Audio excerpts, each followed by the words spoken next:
Hello အားလုံးမင်္ဂလာပါနော်ဒါတော့ကျွန်တော်ကိုရန်နိုင်ဆိုင်ရဲ့အနေထားပါနော်အခုရန်နိုင်ဆိုင်ကဘာဖွင့်လာလဲဆိုတော့ကျွန်တော်ဒါဆို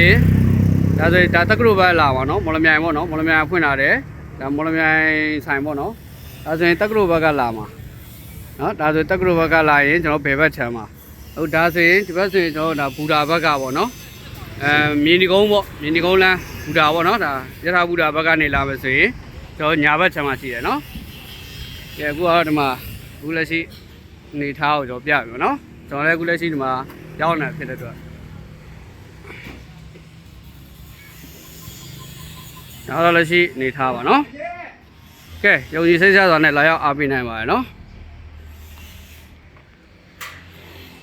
ကဲဒါတော့အခုလက်ရှိနေထားပါဒါ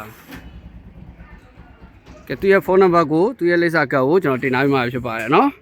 ဆက်သွယ်လို့ရပါတယ်လာရောက်ပြီးတော့လည်းယုံကြည်စိတ်ချစွာနဲ့လာရောက်ပြုပြင်လို့ရပါတယ်နော်โอเคအားလုံးကျေးဇူးတင်ပါတယ်